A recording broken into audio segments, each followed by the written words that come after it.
Namaskar and welcome to this exciting new episode of Sattology, debunking mythology. Sat means truth, logos means a study or science, Sattology means a science of truth, study of truth. Opposite of that is mythology, which is myth in Sanskrit means a fake lie imagination. Mythology means a study of fake lie or imagination. It's an irony that most of the Abrahamic Christian faiths don't want to call their history as mythology, but they dare to call Hindu history as mythology. So we question, the Ramayana Mahabharata. I have proved it, and one of the guests who has come today, he has proved it multiple times in millions of lectures, I believe. So many talks he has done in the last 20 years. So we have proven it, recorded it, astronomical proofs are there, 27 types of datings have been used, and we have proved it multiple times, but still doesn't get into the Western curriculum or even the Western influenced curriculum all over the world. So we have a great speaker, orator, and also a researcher, Muni Rishi, you can call him, and also a Brahman by Karma. So without delay, let us welcome Shri Nilesh Nilkant Oak. Namaskar, Aditya ji. So yeah, it's a big confusion that they don't want to call their history as mythology, but they want to call everything else as mythology. What do you have to say on that? If we go back to the modern university system in the West, you find is somewhere the seeds of it, the modern system I'm talking, some kind of education was there before. But what was that education? It was very closely tied to the church. Okay. And it was the study of a Bible and anything related to it. Francis Bacon, he wrote about this whole new scientific world. But remember, he was well marinated, well brooded, deeply immersed in the very much of a Christian education. So even when he created this, he visualized the whole new world or new academia. Essentially, his imagination couldn't go much beyond what the dogma of Christianity was. Now he introduced some things, so I think he was very genuine in those efforts, and even there he failed. For example, instead of taking the model for education of that openness, of that like search for the truth, he said the right words, but he did not necessarily mean the right words, and actually his methodology was definitely faulty. For example, he was still under the garb of the Greek way of thinking, which is to say, how do you find the truth? You find the truth by thinking about it, too much thinking, meditating, and, thinking, reflecting and all of this. Now, we are not saying these are wrong things. These things are indeed involved in any study, any research. But what breaks the ice from this chakra vyuha of this thinking and reflection and hypothesizing and speculation and whatnot is the empirical evidence, which is our pratyaksha. For example, therefore, Krishna says, Atmaeva, Guru Atmaeva, Purushasya Visheshata. There's something so unique about the human being. Okay, Purushasya Visheshata, what is it?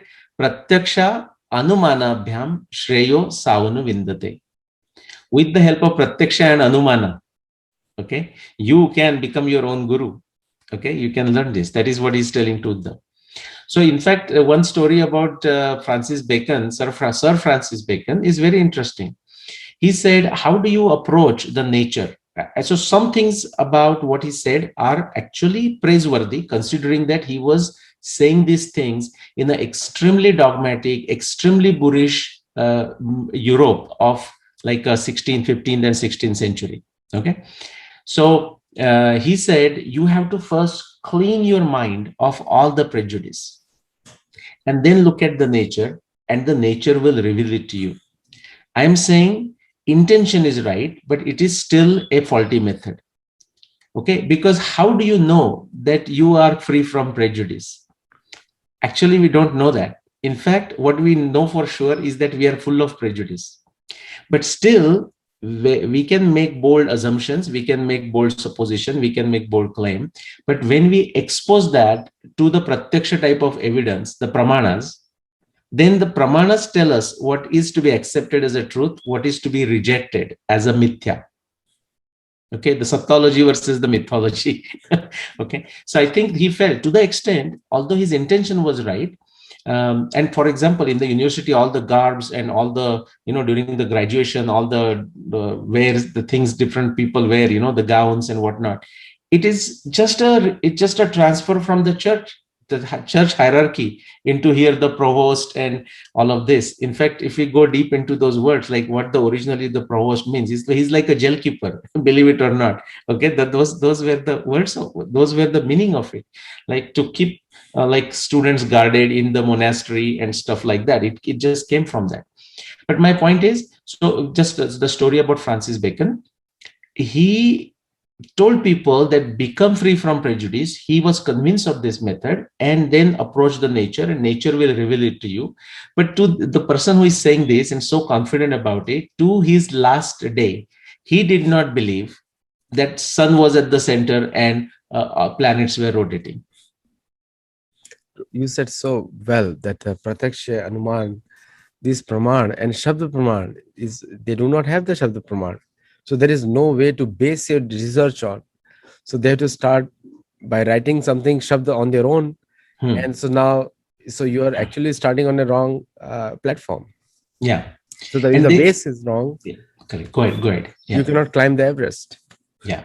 And then they get into authority fallacy, because somebody in some so-called marketed top university, like the name can be anything. You can take Columbia or Harvard or Yale or Berkeley or Chicago or Rice. Because a professor saying it, therefore accept it. Then there is another BS, and I'm not talking it's limited to America at all. It's the worldwide academia. The another BS is so-called scholars' consensus. It is the most useless thing, that you can find. The consensus, you see, for example, there were 100 scientists. There is actually a book, 100 scientists against Einstein. Okay. In fact, the 100 Nazi scientists against Einstein. Okay. And then Einstein had replied against, because they were fighting his relativity. And Einstein said, if I was wrong, only one would have been sufficient. Right? Nice point. Yeah. So I think that is the problem. And then today what I'm going to cover, I want to say something first. But today, what I want to cover, I want to show, like there is in our Bhagavad Gita, we talk about Sattva, Raja, Tamo. Nice. Okay, the Sattvic type of research, Sattvic type of buddhi, Sattvic intellect. Then there is a Rajasic, the intellect that is easily affected by passion. Okay, and then there is a Tamasic, which is either very asuri or very dull intellect. And so today we'll focus on the tamasic part. The intellect is good, but the Western intellectualism is a motivated intellectualism trying to protect their identity. Because whatever their identity is based on, which they have created, not based on, is fake. There is no history for that. Right. And so the intellectualism cannot surpass a Vedic philosophical research. The two different aspects. There also intellect is required, because to understand the basic things. We're not rejecting intellectualism, but blind intellectualism is the bane of the Western society, and it has been imported into India by the faith-based colonialists. You said a great thing. Yeah, go ahead. I want to add something, but you finish. Yeah. And in Indian colleges, especially the convent schools and the education colleges, like the big names, I can say St. Stephen's College and everything, they are reveling on, first of all, ignoring the Hindu identity or the Vedic identity, plus they're trying to establish the Western identity, which they never had. So double foolish now. So not just one time, it's twice. And it has also gone into the curriculum of the students. So when the students come out, they're naturally confused, because the family values are Sanatana Dharma based, and even the Christian families and Muslim families, still they have Sanatana Dharma based family values. Yes. but the school curriculum is making them dumber day by day and more confused. Yeah. So the when we talk about innovation, innovation cannot come from a confused mind, not possible, because that person is always searching for the identity. Yes, please add, Nilesh. Yes. You said it well. You put your finger right where it needed to be. You made 2 points. One is like research that is identity driven, which is to say, suppose, so I'm in my skin, I'm an Indian, right? So therefore I feel, I mean, it's not correct, but therefore, like, I feel proud of my Indian heritage. So whether the Indian heritage is worthy of a pride or not, worthy of, I just say somehow I have to cook it up, and that can happen to every culture. Like, person may think, why not just understand as it comes to you.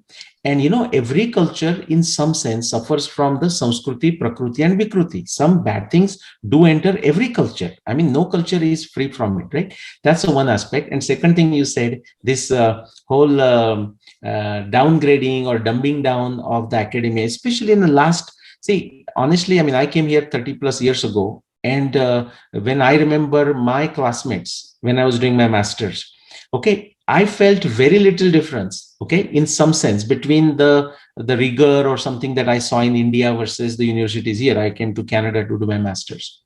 25 years after, that's not to say that there are no bright people and studying bright things, but the masses are extremely, like, the syllabus, the procedure to get them graduated has been dumbed down. Like, the focus is on the grade and the credits and this and that and how you get the grade. And when these folks come in a workplace, and it's not fault of theirs, it's the fault of the system also. They have to take their ownership.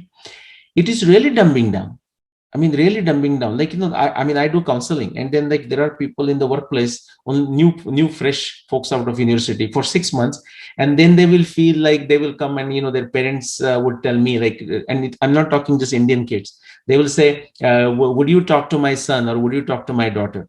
And I say, "Okay, so what's bothering you?" And they say, "Well, yeah, I'm working now for 6 months, and I don't feel like I am contributing meaningfully to whatever." I said, "Well, I don't think you in 6 months you figure out the building doors and where to eat and so on and so forth and how to do your work." I mean, it takes some time to learn as an apprentice. Then you start practicing. Then you go through the whole business cycle, and then you will able to contribute. But there is, because right from the childhood, like, everyone is like a winner, and that kind of mentality that has also in a way destroyed. But the point I wanted to say was, you said that is coming to India. It absolutely has. I mean, I worry more about this academic pandemic than the COVID pandemic. Nice way. Yes. And so let's begin our presentation. Okay. And one of the another things is the Muslims in India, they they think they're Arabs, while the Arabs Hmm. think they're not even Muslims at all. So it's a big Which again goes to identity, right? identity again. A A false big, identity, but identity nevertheless, right? Arabs are teaching Ramayana Mahabharata. Yeah. Saudi Arabia is Saudi introducing. Arabia, exactly. Well, if you remember our Mahabharat serial, like, the dialogues for the whole Mahabharata of Chopra's Mahabharata were written by Rahi Masum Raza. Correct. Yes. Okay? Yeah. And when people ask him, I mean, naturally, like, ignorance is on everywhere. So they said, "Oh, how do you know so much about it?" And Rahi Masum Raza, he just smiled and he said, "What do you mean?" He says, "Growing up in my house, I mean, the whole Muslim family of India," he said, "growing up, we studied and we read Mahabharata." True. That is what Rahi Masum Raza said, by the way. Yes. Yeah. But today it has been replaced now. Today is a Yes. different situation now. Yes, go Yeah, ahead. no, very, very sad. It's Very sad. very sad. Yeah. Yes. I mean, for example, like, when I was 6 year old, I said, "Well, I need to read a Bible to figure out what it is." That's I right. mean, we as a Purva Paksha, at least we need to be aware of it. But what I'm going to show you here, what happens is how easily, if your intellect is not at the right place, how one can get sucked into the mithya. Right. Okay, and that is a good example. And so think of this as a Tamasa Rajasa Sattva for Saraswati research. Right. There's a broad title that I'm going to give a talk in few days at another place, River Saraswati when geology weds Itihasa. I'll talk about the tamasa portion, and it directly connects Adityaji to what we just discussed, the academia, the education system, and whatnot. So what I'm going to show you here is the summer, is kind of the plan for the whole talk. But today I'm not going to do the whole. I'll just in fact focus on the very first bullet there, the anti-India narratives in the context of River Saraswati. Okay, very interesting. And any anti-India narrative, I can tell you, that is basically goes against the scientific research in related to River Saraswati. Because anything anti-India, meaning the whole, they create the mythology of Rigveda out of Rigveda. They create mythology, mithya, meaning the false knowledge, false claims out of Rigveda, which are not there, false claims out of epics like Ramayana, Mahabharata, and false claims out of all the ancient Indian narratives. So I'll just focus on the first line, but just to show what the plan would look like. Then there is the pro-India narratives. But even here, I'll tell you, and this is the pandemic that I'm talking about, or this is what you said, the methods of Western academia, the Christian or convent schools that you said in India. I mean, and they are mushrooming. They have mushroomed in small towns. And see, just not blame them. I mean, the Indian parents are also gung ho about sending their kids. Why? Because English. And they just undermine the effect that has on the deracination of a mind, the children's mind, the minds of young Indians. It is totally, I mean, people are just totally removed from their culture. And this is not, I'm saying in any dogmatic sense. For example, if wherever the people are around the world, they must understand their local culture first, and then try to imbibe the knowledge of the world. And so then the third part, which we're not going to go there today, but so the second part, the pro-India narratives, you will see even the pro-India narratives, Adityaji, okay, has twisting of River Saraswati evidence. And that is this dogmatic or jugaad attitude, like playing with the truth and twisting and torturing the truth to turn into a agenda-driven research, agenda-driven narrative. That is even happening, unfortunately, but done by pro-India folks. So even when they are talking of pro-India, they are not revealing the true research. Okay, and this is a big claim that I'm making. This is not the first time I'm making it. So that we will do another time. But first, today I just want to talk about the first line, and then once we discuss the actual empirical geology, geophysics, geochemistry, hydrology, morphodynamics of river, all that sort of evidence in bullet 3, then we will see what Rigveda, Ramayana, Mahabharata, internal evidence, the Shruti evidence, also Smriti, also Aitiya, it says about Rigveda. It says about River Saraswati, how it brings it together. Okay, and then quadrangulation of River Saraswati evidence. However, these are not 3 different steps. And finally, the summary. So what essentially I'll be doing, not in today's part, is I will cover 3, 4, and 5 kind of together. Because moment I mention a empirical evidence, that is when I want to bring something from Rigveda, Ramayana, or Mahabharata as it's appropriate.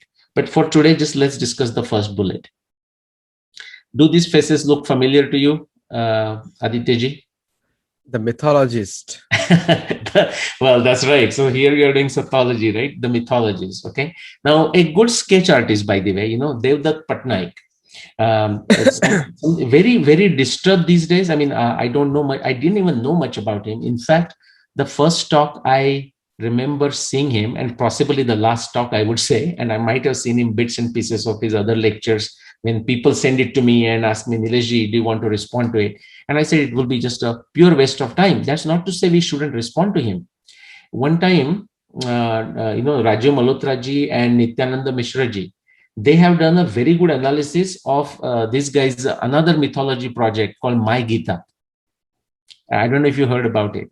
And this comes from this whole post-truth, post-modernist nonsense, right? So it's like, hey, I have my way of interpreting and you have your way of interpreting.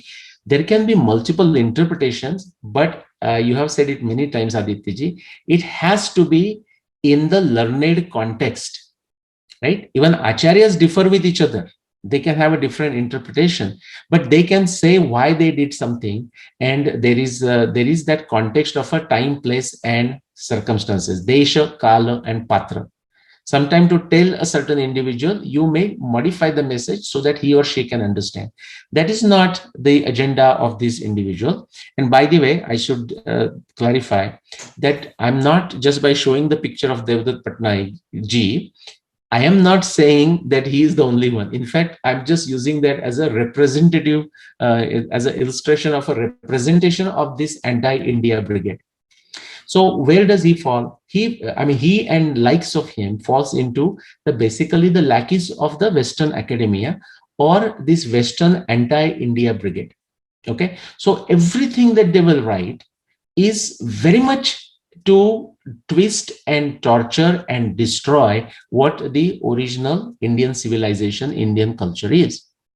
Now, we cannot, Adityaji, put all the blame on them. Okay. See, they have their agenda. They have a plan. They want to brainwash people. They want to make money. I mean, all these things. And, that is there. It's a freedom of expression, freedom of speech, and all that.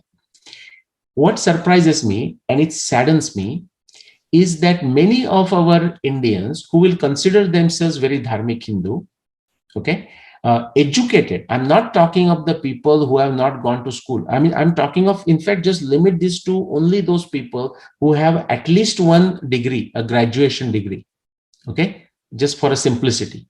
And that number is relatively small. Now it is getting, it's going like a prasad, everyone is getting it. That's a different story. Even then, that number is small. But those people are the real culprits, okay? The so-called dharmic Hindus, but because they are bankrupt in terms of their intellect, which is driven by what you just said, much of that convent education, and even this is going down to the towns and cities and whatnot. That is, their brain is so much wired in a different way. They cannot see through this game that is being played by the likes of anti-India brigade. And Devdutt Patnaik ji just represents one example. He is not alone. There are many. And I'm going to discuss that area, I'll show you a few more faces. Let's move on to the second one. The second face that you see is, do you recognize who it is? Aditya ji?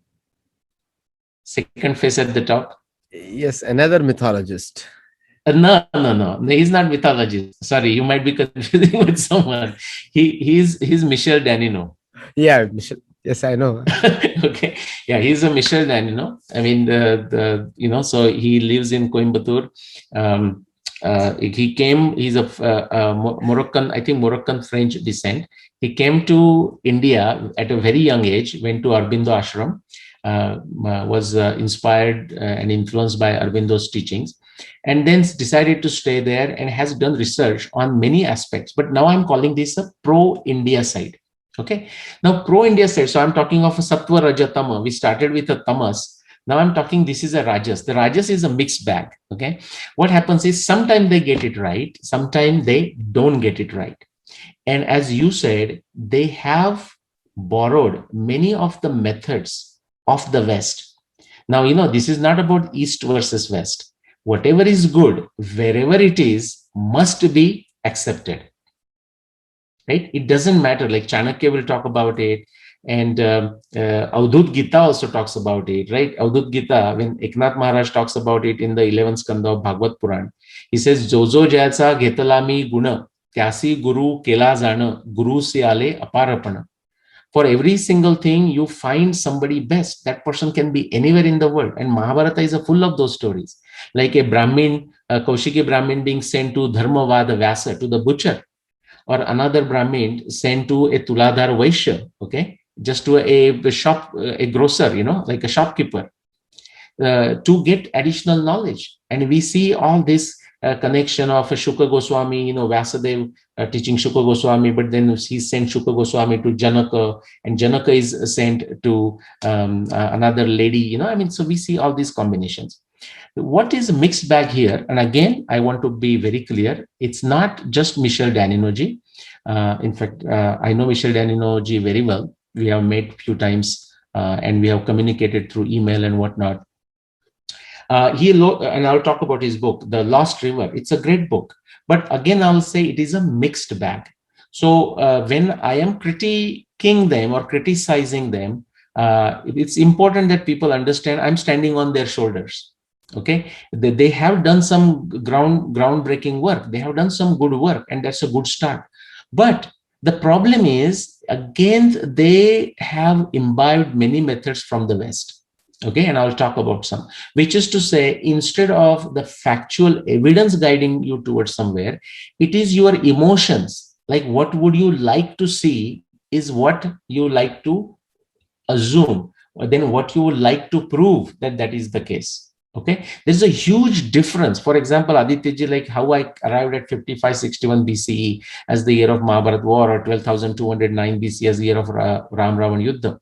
It was not something like I sat there and say, let me see how far back I can take Ramayana, or how far back I can take Mahabharata. Although many of these Indic researchers, they think, I mean, even the pro-Indic researchers, they think like, as if like my entire goal is to push it as far back as possible. That's utter nonsense. But that is being spouted out by these famous names everywhere that you can read and everywhere you can listen. But back to Michel Daninoji. So he, in the context of Saraswati, now Devdutt Patnaik has not written anything specific to Saraswati, but I'll tell you, anything he writes goes against the factual, empirical, scientific evidence that we have acquired, we have found for, I don't know, last 300, 400 years, okay, from various multidisciplinary fields, okay, of science. Everything goes against what he says as far as the Indian civilization is concerned. The culture, the aspects, the linguistics, the antiquity, the specific evidence for the epics, Rigveda, name it. Now, therefore, I said when it comes to likes of Michel Danino, it's a mixed bag, and I'll discuss more about that. So what happens? Here is your mischief maker.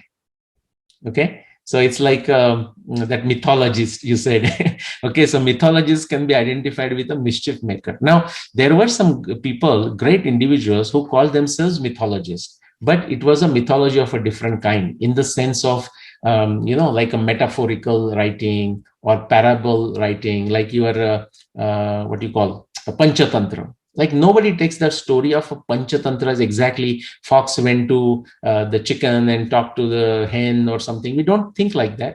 It is a way of moralizing thing, right? It is a like doing the Ancient, things. even in the Mahabharata times, the princes were giving education through that example. Huh. The concept of Mickey Mouse and all those things, all these things came from there. Al Yes, Baruni mentions it, they took from India, made into Persian stories, and then from Persian stories went to Greeks.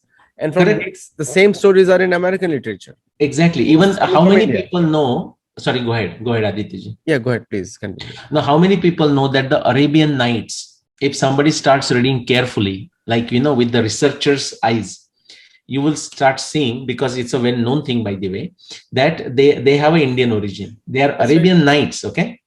So the Arabic influence is been added because the traveling through the night or resting at night, or the joyful times are during the night, because during the day it's very hot and whatnot. So those some modifications did come, but actually you will find many of the things mentioned, it has a very much of an Indian origin. In fact, those people who might be watching and who are still into Arabian Nights or would like to read Arabian Nights, I would encourage them to read or reread them. But now, with what I have just told them, look for the Indian influences. And this is not just influences, it's actually all over. So this is our mischief maker, that is that anti-India brigade. And anything they do anti-India as a dogma or agenda driven, you will see that directly conflicts with the objective scientific research in case of river Saraswati. Now, Michel Daninos, as I said, if it's he just represents that group, I would say pro-Indic, but even the very emotionally driven. Okay, almost like they have a certain timeline, and I'll mention what that timeline they have. And therefore, they try to find the evidence. And today we may not go that far, but they have their crutch. Okay, and they're stuck into this 3000 BC nonsense. And I don't mean just for a Mahabharata, by the way, timing of Mahabharata. No, that's For why the I call entire them. That's why I also called him mythologist. Good point. Good point. Exactly. Because see, the It methods cannot be. are the same. It doesn't matter whether your intentions are good or bad. If you're Bec- speaking a lie, you're speaking a lie, or you're representing a myth. Exactly. So that's like a jugad, it's a jugad fashion. So, and even see, anyone can make a mistake. I mean, we all, to err is human, right? So we all make mistakes. But even when evidence, very objective scientific evidence pointed to them, they will not listen. And I'm going to show the evidence of that, by the way. Okay. So that's like our Michel analogy represents that side. Now, so I'm just calling it a justification brigade. Okay. So they already have a claim that they want to prove that this is true. And Neeraj, if I now can they will add one go, thing, go there's ahead, that please. so see the motives matter. Hmm. Sometimes a person who is acting like a friend but Hmm. actually misguiding you is a Hmm. bigger enemy than a person who is openly saying I'm your enemy. Thank you. You said it. How beautifully you said it. Absolutely. See, for example, when the offense right now, unfortunately, what is going on in India, the offensive Islam, right? Even that was there in the time of Chaitanya Mahaprabhu, if you remember, like Kazi's people going there, right, and stopping the Correct. Hari Kirtan. Yes, yes. Yeah. So when it was offensive, and Chaitanya Mahaprabhu took it in an intellectual way, but I mean, intellectual way may not be the always way. Like so, I think Arif Muhammad Khan ji said it very well, right? Shapadapi, Sharadapi. So you should try with a Shastradapi, like a discussion with through common sense and logic and through pradnya. But when that doesn't work, you should also be ready with a sharadapi, right? In your conversation with Arif Muhammad Khanji, I listened to that piece. That was very good. Beautiful. Yeah, beautiful. So and then what you said, something is very good. In fact, somebody who is not making any fuss and saying, hey, you know what, I'm against you, I don't like what you're saying, it doesn't matter, it is false, or I want to prove it to be false, I don't like it. That one, at least the enemy is very clear. Okay. Now, unfortunately, to our Indians, like I will tell the likes of say Devdutt Patnaik ji, people don't understand what is his agenda and how he is like, just doing whatever his masters, are telling him to do. Okay, people just don't understand it. They'll say, oh yeah, it's a good book, I mean, and I'm talking of these so-called educated people, because they have taken the education the way you have explained it. Now, in case of this middle group, like a Rajasi group, I say, yeah, their intention may be right, but what do we mean by right intention? Again, see, that is like going into that what you call the attachment, right? So if we are developing in our spiritual journey, there cannot be tatvamasi, right? So that thou art that. So there is no difference in the percentages, although we understand we have a different layers of covering, and therefore, I mean, everyone needs to be dealt in a different way like Samadama and the way. But at the intrinsically, we understand it. So why would you twist with the truth? But that's exactly what happens, because they're emotional. They have their goal. They think this needs to be shown. Unfortunately, Adityaji, this pro-India brigade is stuck into this. They are just happy if they can go beyond this pure nonsense of Aryan invasion date of 1500 BC. So if they go 3000 BC, they consider this as a victory. I mean, how stupid is that? Okay. Now, if the evidence was indeed only taking to 3000 BC, then I would have said they should have stuck right there. Okay, I mean, there is no need to twist with the truth, but they actually have a evidence in their face, and we will cover into this section in another session.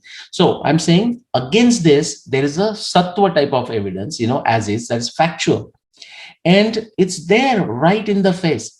So I'm not huge evidence has come up in like last 5 years, but that's not to say the evidence was not there before.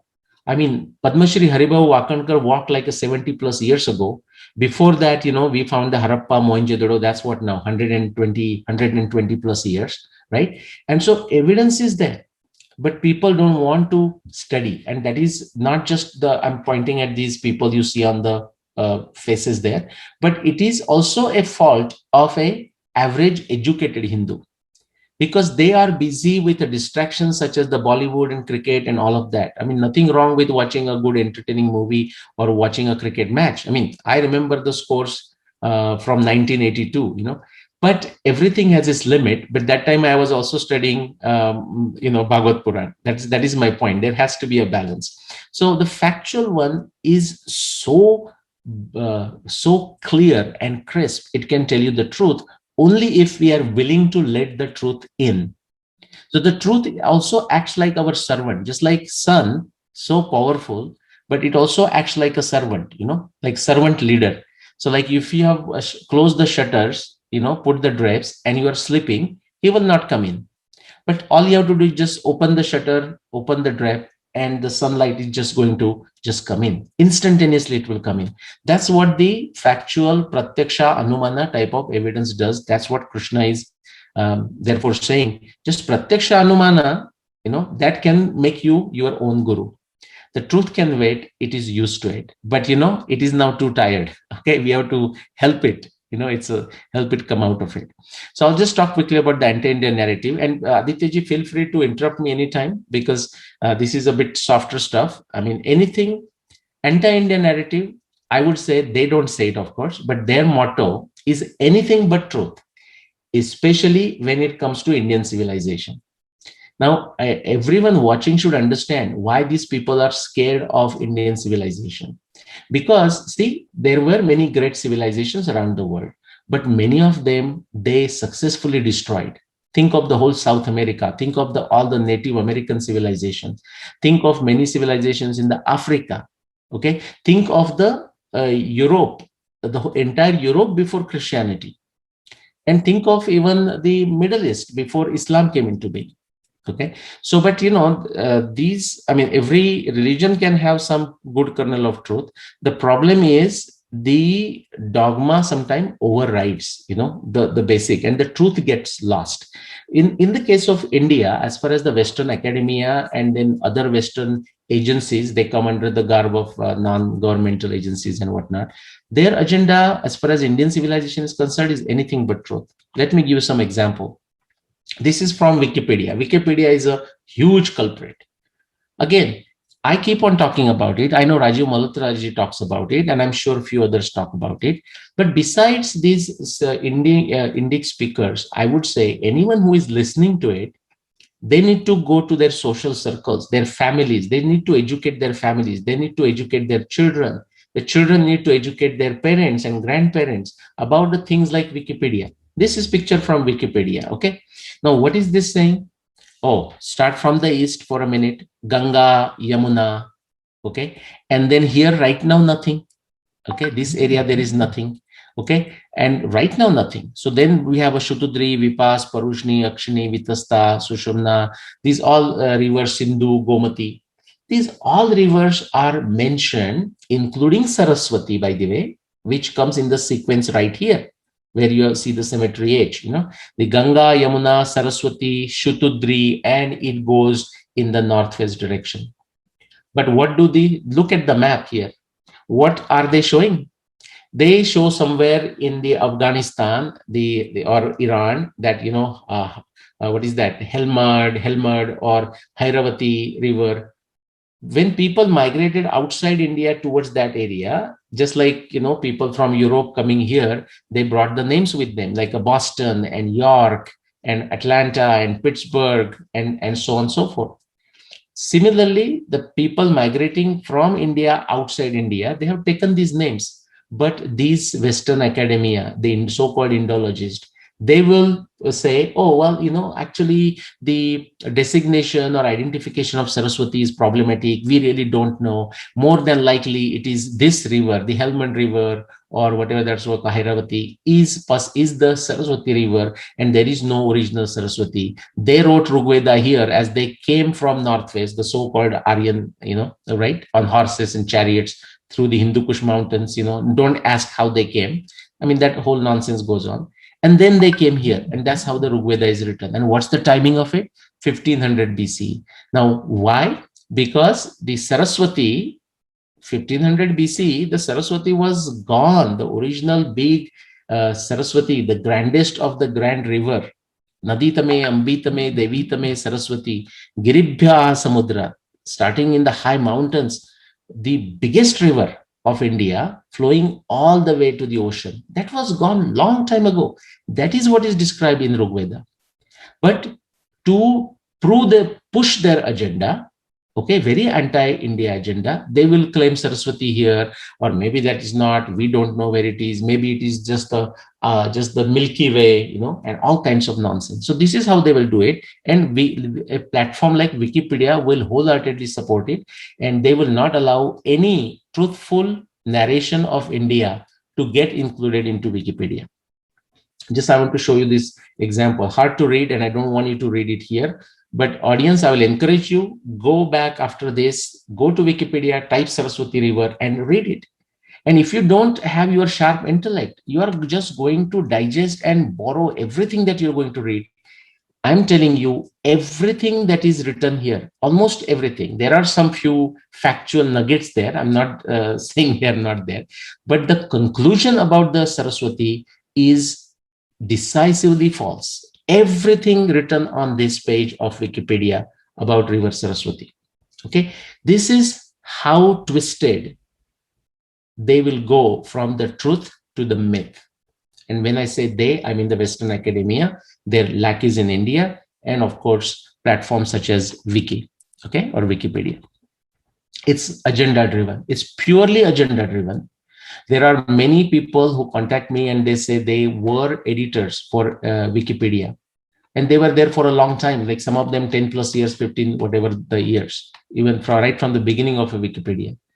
Only when they started putting factual stuff, and these people are from all over the world, okay, of Indian and non-Indian origin. When they started putting factual stuff about India, they were thrown out as editors. This is how vicious Wikipedia is. And again, Wikipedia is as an illustration. I bet there are many other social platforms who do the exactly same thing. Again, our people, when I say our people, I mean the people who care for the truth around the world, must be aware of it and do something about it, not wait for 2 or 3 or 10 people to just talk about this.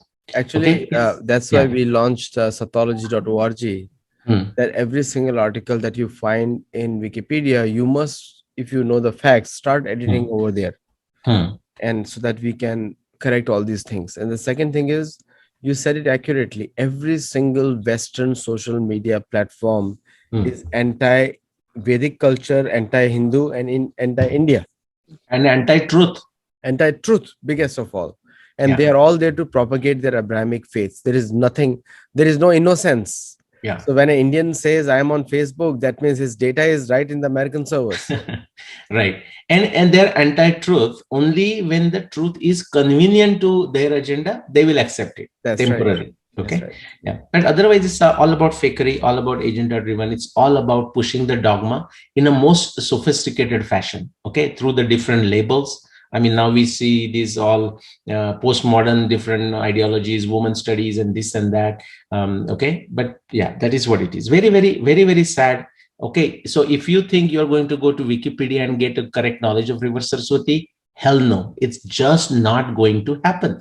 And again, so when I'm saying it, if you guys listen to it, you have to communicate to your children, you have to communicate to your family. And if you think you just told your children once or told your family members or friend once, that's not how it works.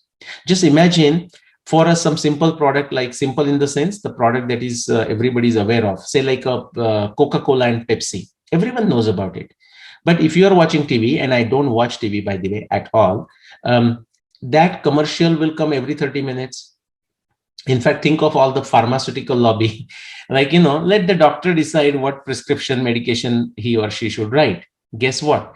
The pharmaceutical companies tell you through the TV medium, like what medicine, prescription medicine, you should go and ask your physician. Now see, there is some problem with this thing. Okay. This is a business and we need to understand. But anyways, let's move on. Now, this is the academia. I won't quiz you, Aditya, but if you something just pops up and you can think of a name, you can just say it. Sometime when, depending on if the picture is not a contemporary, it may be hard to figure out who it is. Right middle, that one is easy to guess because, he has a label there. That is Professor Michael Witzel from Harvard University. If you look at the top left-hand corner, that is Professor Wendy Donier from University of Chicago. If you go to the bottom there, that's Professor Sheldon Pollock, Columbia University. If you go to the top right, that's Professor Robert Goldman from California, Berkeley. If you go to the bottom right-hand corner, that's Professor Diana Eck from Harvard University. You can read their writings, and again, you need an intellect.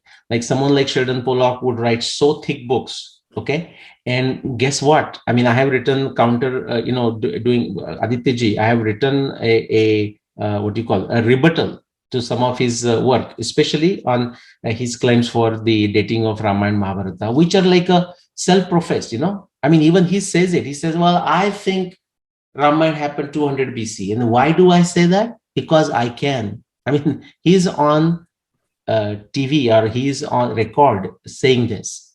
That's the kind of research totally removed from science, totally removed from empirical evidence, totally removed from logical reasoning, totally removed from background knowledge is created in these universities as far as the Indian civilization, Indian culture, Indian stuff goes.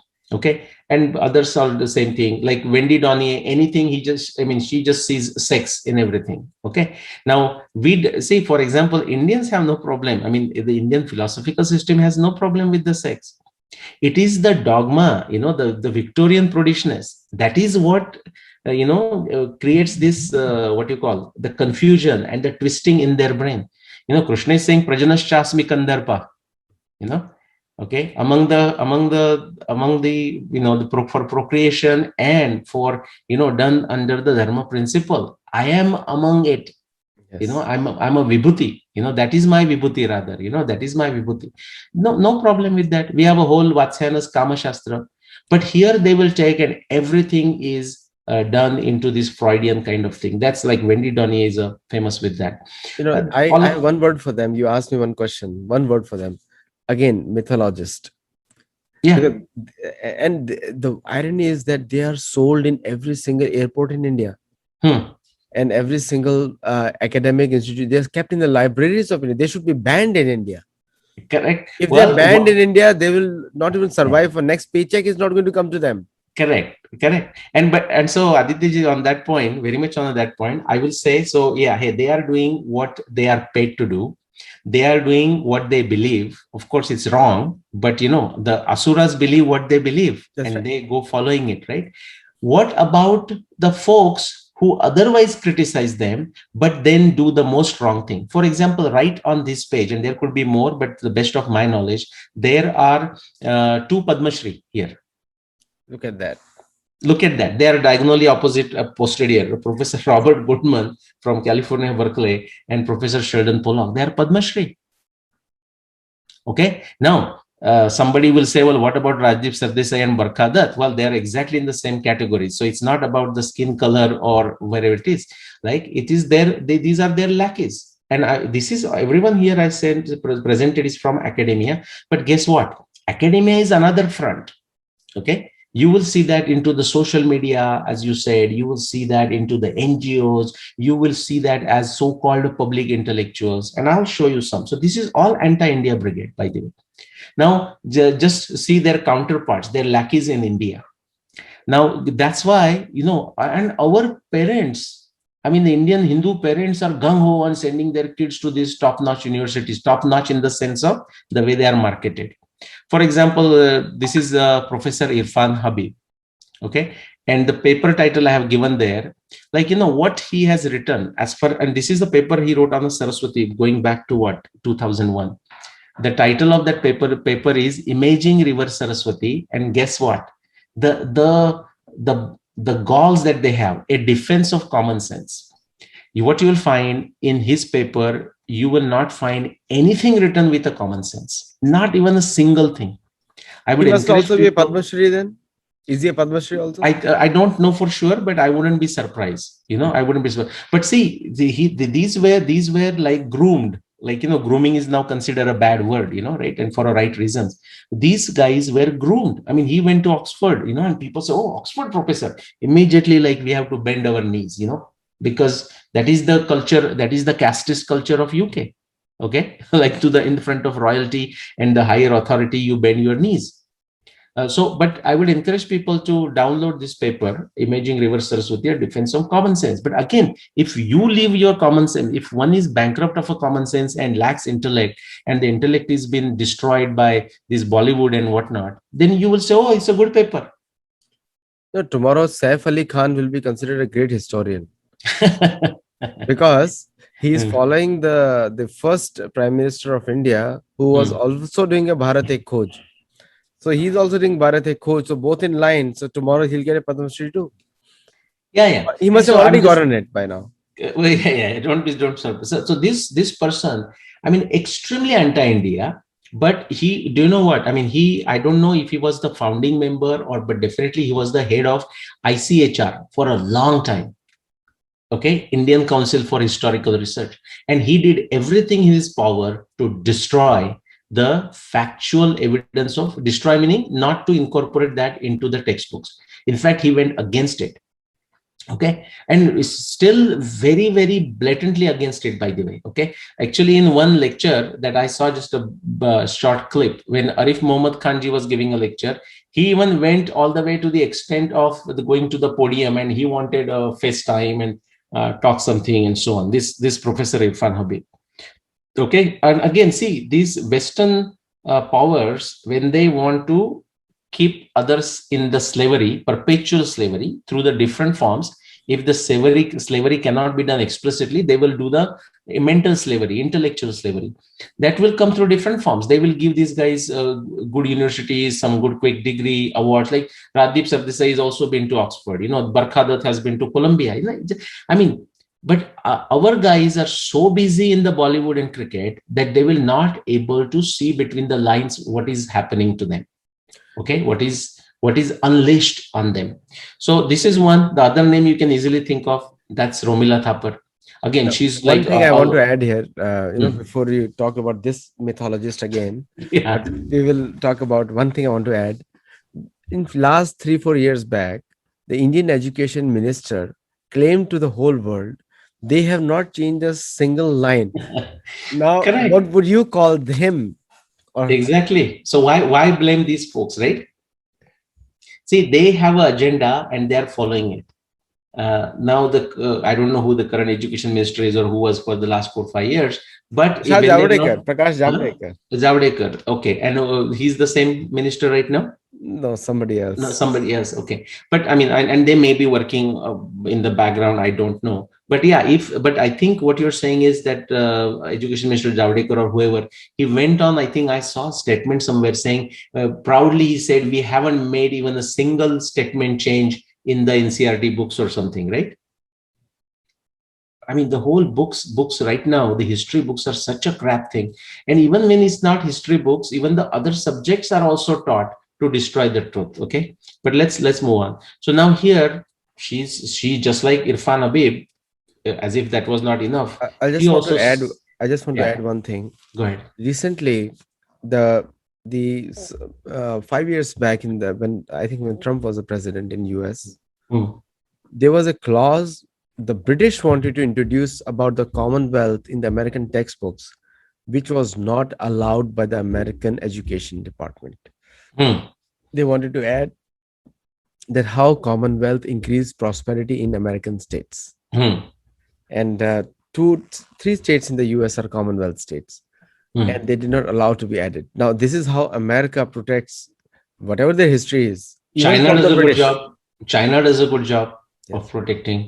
Japan does an impressive job, and Israel. Continue, please continue. Yeah. So again, like, so she was, they got the right pedigree, and just look at her honorary doctorates. So like, if somebody sees that, our folks are such foolish, they will say, oh wow, this is not wow.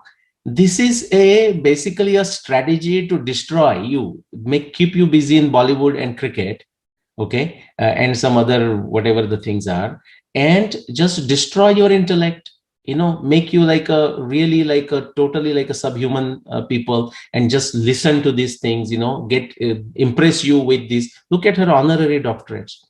So this is all what you call a cabal, I mean, they are all connected. Even you, I mean, if we had a time, we can go through each university and even show the connection, but we will not do that. I'll leave that as an exercise for people who are watching to get into the depth. And again, many people have done that. I mean, Raju Mathuraji has done that. Now Arun Shourie has kind of digressed from that, but Arun Shourie wrote a good book.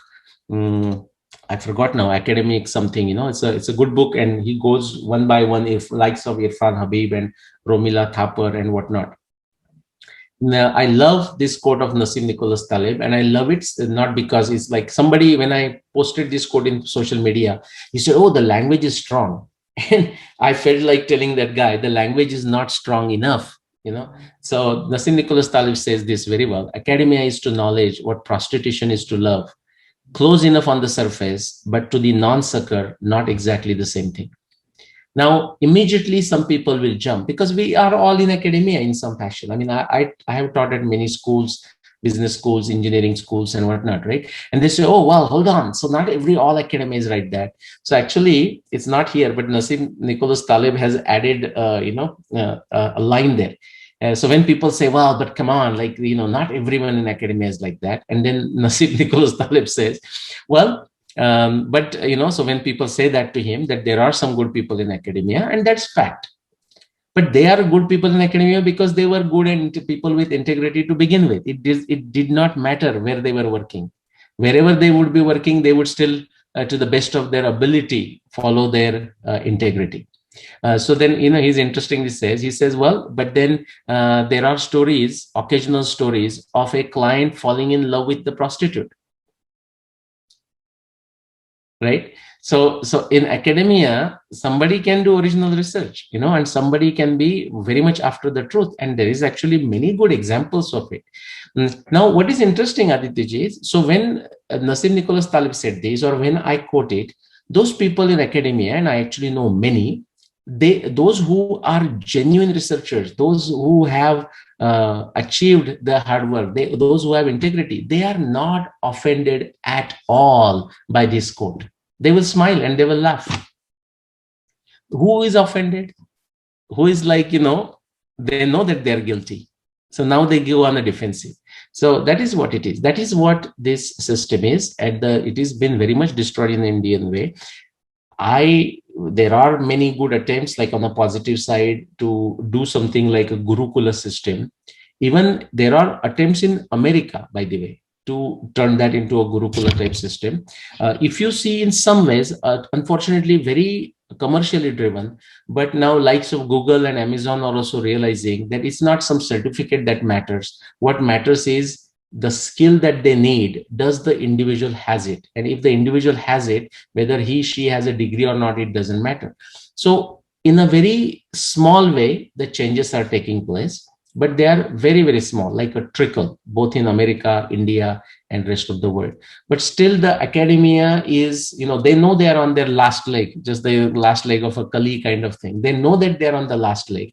But because they have built this big institution, the real estates, big buildings, big stadiums, so they want this game, which is a facade, to continue. Okay. And Corona, by the way, I mean, Corona created a havoc and many people were affected in a negative way. Some of the positive things you can think of is, the academic system is changing and has changed for good. Okay, they will try to bring it back to what they would like to, but people are realizing, just look for a skill and just go with it. Okay, couple more slides and we will stop. Just more people. So beyond academia, in fact, the first phase here on the left side is also academia. Another one, I mean, I could have called Aditya ji the Trimurti, like Professor Irfan Habib, Professor Romila Thapar, and this Professor R.S. Sharma. He was also groomed. He was also sent to University of London. He was also, I think, student of that A.L. Basham, the same professor with whom Romila Thapar studied. And again, we are the fools. We don't study what Basham has to say. We will look at his one quote where he's praising India. These all people that I showed, they will praise India. They will praise India. It's like a Ravan praising Sita when he came to Paranakuti. Okay, it is like that. So R.S. Sharma also destroyed single-handedly. So these can be called like a Trimurti. These R.S. You said such Irfan a Habib. beautiful line. You said such a beautiful line. Ravan trying to praise Sita. Yeah, Is it, exactly they're doing the same thing. correct. And we fall for it. Our people fall for it. And this I'm going to, so Devdutt Patnaik ji I just mentioned, but let me mention these two faces. The one at the bottom is Tony Joseph. He will write all kinds of rubbish without any evidence, a manufactured evidence, meaning the evidence doesn't exist, or evidence is there but he's misrepresenting, he's illogically drawing inferences. I have encouraged him to come and do open debate, and then do you know what he says? He says, well, first publish in a peer reviewed papers. Okay, so this is how they will hide. Okay, they are just, I mean, they know what they are doing, right? They have no guts to come and do the debate in the open. This what is his name, Devdutt Patnaik, I did not even do anything. Okay, somebody wrote something on my behalf, and whatever he was writing, and do you know what he called me? I don't know if you know that this is on, I think, Twitter, like, and I don't know how long ago, maybe 2 years ago or so. Just there is no connection. I did not write anything to him. Somebody said, hey, have you read book of Nilesh Oak or something, or why you're doing this? And he called me Pagal Kutta on Twitter, rabbit dog. I did not even say anything. But this is the kind of, so now they know that their game is up. But it is not their fault. It is our people who perpetuate or let this game continue. Yeah, they keep So buying that's their books. They keep buying their books, and exactly. I want to show you one name at the top. There. Her name is Rupa Pai. Okay. When I saw her the first time and just listened to her for 5 minutes, I just didn't know. Actually, what I said to my friend, I forgot even how many years ago, and I said, "Oh, she's a Devdutt Patnaik. Just different gender." This is what I said when first time wherever I heard her. And that has come out to be true. I think, if I remember, and that's not a measure of anything, but I think they together have now published a book, or if not with Devdutt Patnaik, somebody of a same caliber, same category, they have published a book. But let me tell you something. What happens? These people know how to get the nerves of the foolish Indians, foolish Hindus. Okay, he has written my Gita. She has written a Gita for children. She has written Upanishad and Vedas for children.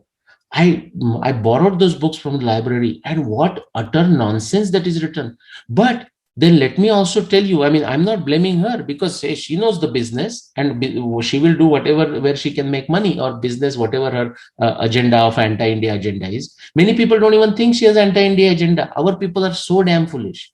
Okay, many of the mothers, okay, with the children, they just look at the title, they say, oh, Gita for children.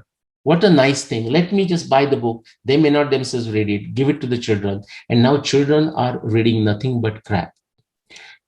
Even worse, even these grown up mothers will also read it and be fully impressed. So I'm showing these pictures, but I'm guys telling the ball is in your court. Okay, they are doing what they are dedicated to doing. Okay, it's not a good thing, but that is the path they have chosen. There is a freedom of expression. It is a responsibility on you, the mothers who may be listening to me, or eventually will listen to this, watching and all of that, and parents and grandparents. Okay, I have absolutely nothing against individually against any of these folks. In fact, I'm very confident. Now Arish Sharma ji is gone, but if I meet any of these three individuals, like Devdutt Patnaik ji, by the way, speaks Marathi. I don't know if you knew that. I mean, he grew up in Mumbai, whatnot. Yeah, we can have a wonderful lunch or dinner and conversation. Like, I was in at the Artha Festival, organized by Z Entertainment a few years ago, and I was with Lord Meghnad Desai. I mean, I was moderating that session. It was a disaster, by the way, but that's a different story. Lord Meghnad Desai and help me, who is the our one of the finance individual who has translated Mahabharata and is translating Puranas. Mm,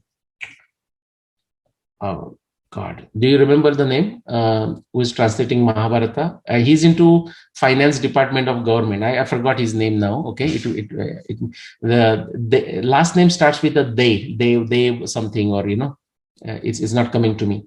But it was a nightmare. But my point is, yeah, I mean, Lord Meghnad Desai has very different views, almost non-dharmic views.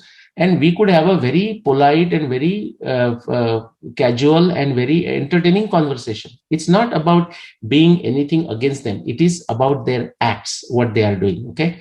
So for example, in case of Rupa Pai, look what they are saying there. Author Rupa Pai has simplified the mighty spiritual terms of India for curious kids, and grown-ups love her books just as much. Now I'll say that is a factor that our grown-ups love, but I'm saying I wonder if they're truly grown-ups at Aditya. Intellectually they have not grown up. Okay, that's what I would say. And some of you who might be enjoying her book, you might see this as a harsh, but I would encourage you to reread those books in the context what I've told you just now, and see how she is totally destroying what is there in the original Rigveda, original intention of Rigveda, the history, the Ramayana, Mahabharata. She says it's a good book, and it can be helpful to us in a life, and let's talk about it. And even there she twists what the true lesson is. But guys, she will do whatever she wants to do. I mean, we have to recognize the freedom of speech. I mean, that's not an issue. It is for you. The onus is on you when you look at these individuals. And what they will do, this is another problem. That Mark Twain has a wonderful quote: truth is stranger than fiction, but it is because fiction is obliged to stick to possibilities, truth isn't.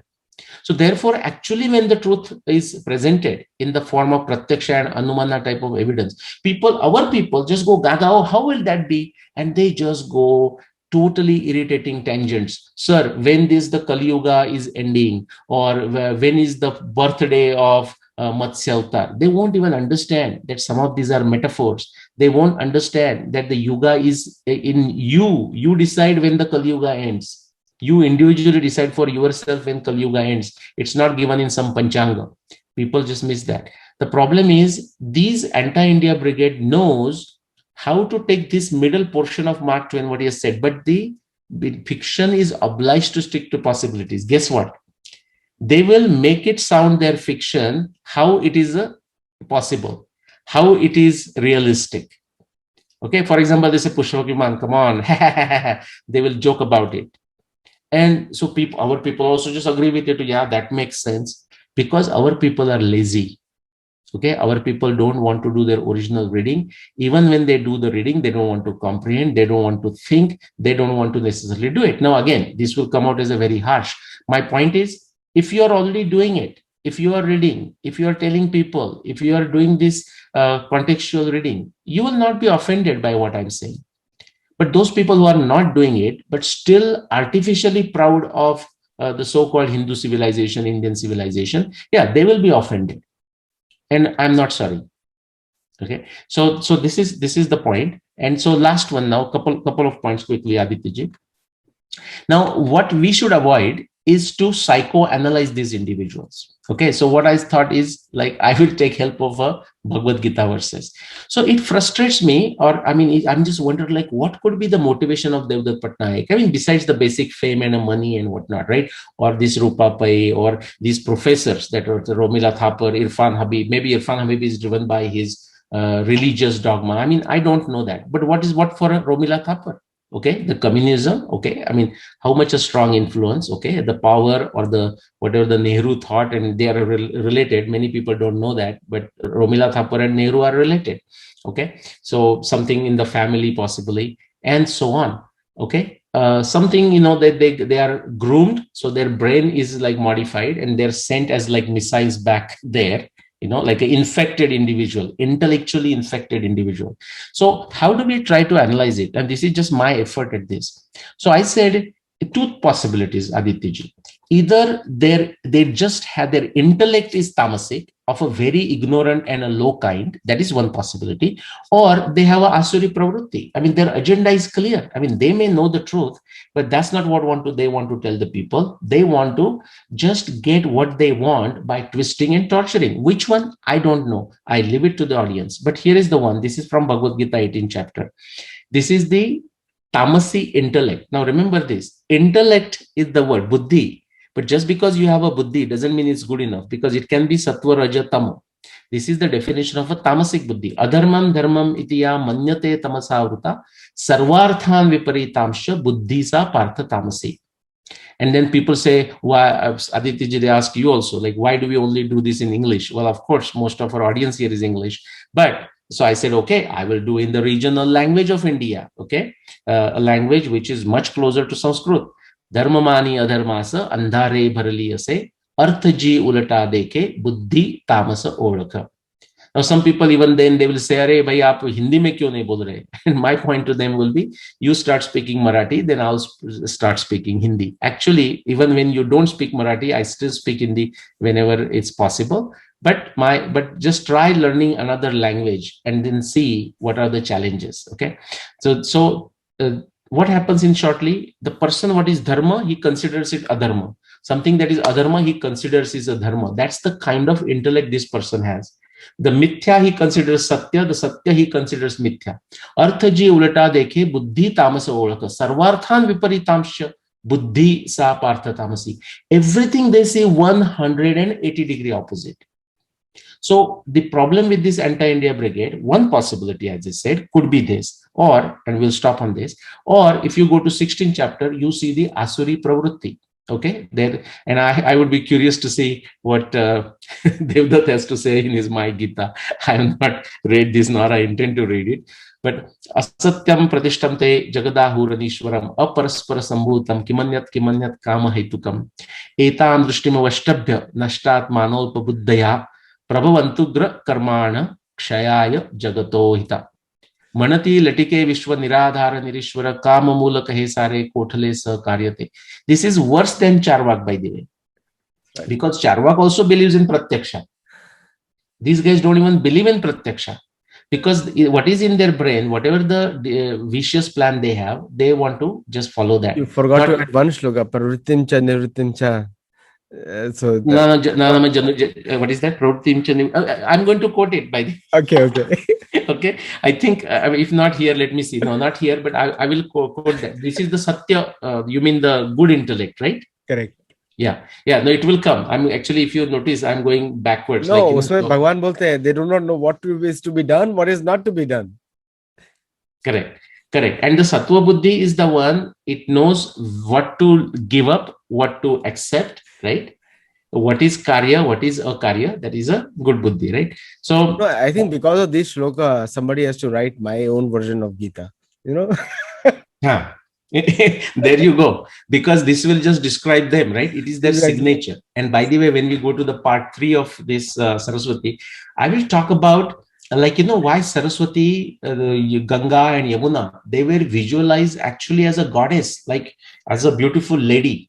Okay. And we will see, I mean, how beautiful the metaphor is, how much Indians knew about it. And so we will discuss that in part 3 or so, but let me just finish on this. So what are these people doing? They have no basis for any kind of niti. Okay, no morality. Okay, it's like a post-modern, post-truth, post-moral world. That's what they are in. So do whatever the hell they want to do. Kama mulaka, everything is driven by desire. Okay, where comes the question of even the truth, or what is this? Svikaroni ashi drushti nashtatme jnanahinate jagatacha kshayasati nigale ripu himsaka. Okay, these people have taken birth to destroy the world, to destroy the civilization, to destroy the morality. Okay, and then one verse, asha pashishate baddha kama krodha parayana ihante kama bhogartham anyayenartha sanchayan. आशेचे लैले फास काम क्रोधात तत्पर भोगासाठी अधर्माने इच्छिती धन संचय. Now, one word is already mentioned by Krishna, artha sanchayan. That's what the basis is, just to make money. Just to make money. That's it. Yeah. Correct. On the other hand, the darshana, see, there is no issue with the Lakshmi or money, right? The darshana is yato abhyudaya nishreyasa siddhi sadharma. Abhyudaya, prosperity. Because prosperity can come in a different form. In fact, even in America, Ben Franklin also talked about the dangers of a paper money. I mean, he actually introduced paper money, if you know. But he also discussed the dangers of it, right? Similarly, because that gives you a false sense of a wealth, right? But that is how, therefore, deliberately the economy is done. Instead of like based on the grains and food and fruits and whatnot, then the farmers would get the respect they deserve. Okay, but farmers really suffers, whereas people in other things, like by a very adharma fashion, they can they can accumulate a lot of wealth, the superficial wealth, but the wealth that runs the world, so to say. So we will stop here. The next time, Aditya we will start with a pro-India narrative. This is the mixed bag, like where I showed Michel Daninoji, and we will look at that area. And then in the third part, we will go at the actual, what the empirical pratyaksha anumana, as Krishna says to Uddhava, the evidence is showing us, and how it beautifully tells us the truth on the platter. But it doesn't just tell the truth and stops there. But in the philosophy of the Sanatana Nitya Nutana, like it's always growing, it also shows you the path. It also shows you the ways to know more about river Saraswati. If we thought we have known everything about Saraswati, absolutely not. We are scratching the surface. But even that scratching the surface is telling us a beautiful civilization of India going back to 100,000 plus years. 100,000 plus years. On that, I'll stop. Now, Kali Yuga has one quality, and I think all of us are suffering from that. Nitya Navayaman. So everything looks fresh every time we every time we hear it, because Manda Sumanda Matyo Manda Bhagya Dupatota. These are the qualities of people in Kali Yuga. So there is a very interesting thing where Chaitanya Mahaprabhu tells Sanatan Goswami. He says, Jivera Kripaya Kela Krishna Ved Puran. He says, Maya Mugdha Jivera Nai Swata Krishna Gyan. Jivera Kripaya Kela Krishna Ved Puran. Yeah, for the well-being of a jiva, right? For the well-being of a jiva, Krishna created Veda Puran. Veda Puran. Huh. But he did not see that today we'll have people who are speaking on Veda Puran, but they will behave like Kanik, or people who totally misunderstand everything. Yeah. Because the basic thing missing is the bad agenda, which you mentioned, said agenda driven. And second is they don't have Swadhyaya. Because most of these mantras you cannot understand without Swadhyaya. Yes. And the Swadhyaya is required for all of us, because what people will say.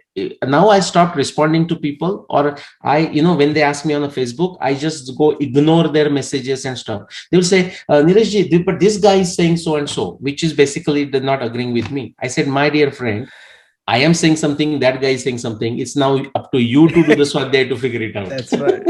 Don't ask me, like, what am I going to say? Or don't ask even him, what is he going to say, right? No, there is a very famous story of Ramanujacharya we'll cover later on, where he said that the disciple wanted to learn the meaning of Sar Dharman Parityaja, a very commonly quoted shloka. And Ramanujacharya asked his disciple to serve menially into one of other disciples' home as a menial servant for 1 year. And then when he came back and he asked him, now do you understand? He said, yes, I understand. So the point is, if there is no mantra japa, no yagya, no swadhyaya, these shlokas are not a written academic, somebody wrote academically to impress you.